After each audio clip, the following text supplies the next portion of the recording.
Good morning, students. This is S.K. Pandey from St. Xavier School, Hardoi. Today, we will learn a poem, Lily of the Valley, composed by Anne and Jane Taylor. It is chapter first of our English course book, class 7. But firstly, I request you to subscribe our YouTube channel, and if you like it, press like button and share it also. Press bell icon to get further notifications. Let us know about the poet. In fact, these are two sister poets, Anne Taylor and Jane Taylor. Now, Jane Taylor, she was born on 23rd September 1783 and died on 13th April 1824 in England.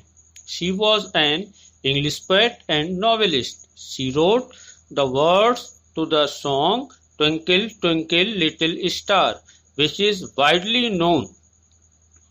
Jane Taylor. She was born on 30th January 1782 and died on 20th December 1866 in England. She was an English poet and literary critic. She gained long-lasting popularity in her youth as a writer of verse for children. Now, students, we will learn hard words. Spurn means reject, means deny with contempt. Modest means humble, means free from pomp or affectation. Next word, scarcely. Scarcely means hardly. Hardly means almost not. Folded means covered, means rounded shape made by folding. Next word, gayer means happier, means more pleasant and bright. Next word, emblems means symbols, means special design representing a quality. Next word, humility means humbleness, means lack of false pride. Next word, temper means mood, means state of mind. Next, savior. Savior means protector, one who saves from harm or danger. Let us move to our poem. Student, there is a lot to be learned from small and insignificant creation of God. The poem has 4 stanzas, each of 6 lines. Dear students, rhyming words of the stanza are spurn, learn, bed, head, seam, green. So, rhyming scheme is A, B, B, C, C. Here in the first stanza, the poet calls children lovingly saying my love and says not to reject lily only because of its small shape and size. She says we can learn modesty from lily. It is beautiful, but it is hanging its head down. It is hidden in green leaves, and we can see it hardly. It shows its humbleness. Now third stanza. It has same rhyming scheme, but rhyming words are well, smell, ours, flowers, B, humility. Here the poet points out that it has sweet and pleasant smell, but we don't give it more importance than other more bright flowers. These lilies are beautiful and symbols of humbleness. Lilies do not keep and show false pride as others do. Lilies teach us to be humble, polite, and to be without false pride.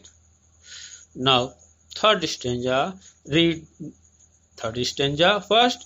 Two lines are same as in first stanza. And rhyming words are spurn, learn, sweet, feed, mild, child. Here the poet points out that we should keep our state of mind sweet and pleasant, just like these lilies very near to us. She points out that we should be gentle, not harsh. We should be moderate in effect. Mild means here moderate in effect. And we should be humble and simple, without pomp and show. Now, last stanza. Read last stanza of the poem. Here the poet points out that we should not give importance to beauty without merit, because like a summer flower, beauty fades or dies, but humility, humbleness remains forever. Now notice the word the Savior. Its meaning here God. The poet says that God loves a humble child and sees from the sky with love. In this, the poet points out and gives us a lesson to be modest, humble, without pride and without pomp and show. Now we will solve exercises. Section A. Reference to the context. These lines have been selected from the poem Lily of the Valley, composed by Anne and Jane Taylor. Question based on it. Which is the flower being referred to? Answer. Lily is the flower being referred to. Next question. Whom is the poet speaking to? The poet is speaking to loving children. Next question.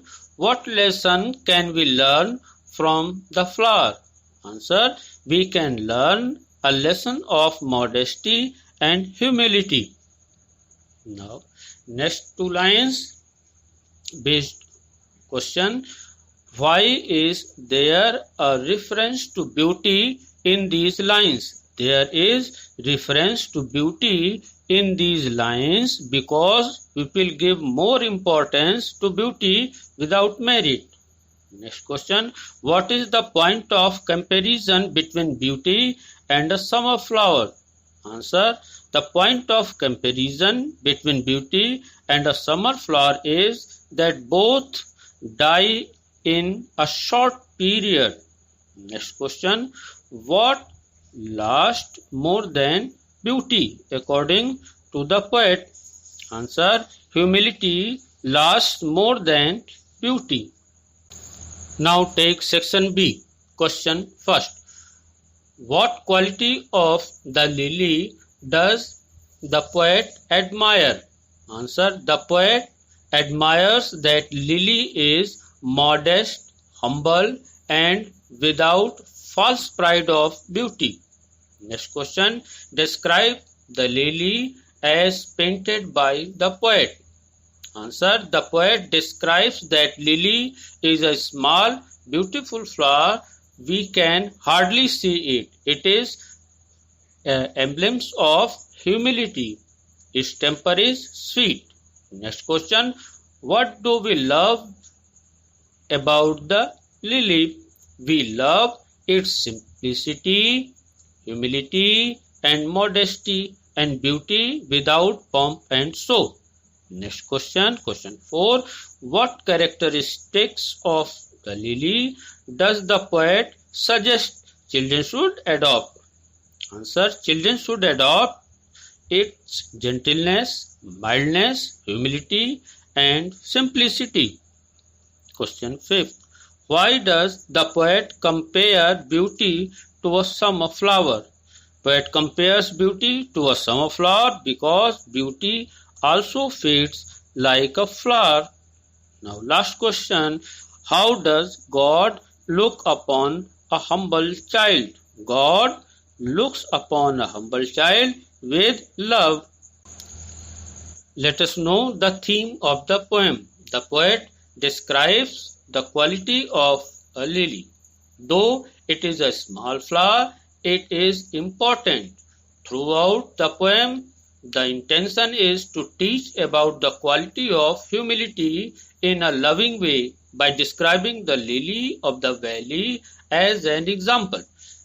Lily, being one of the most loved flowers, bows its head and hidden into leaves. We can learn a lot from nature. Thank you for watching our video. Please don't forget to subscribe our YouTube channel.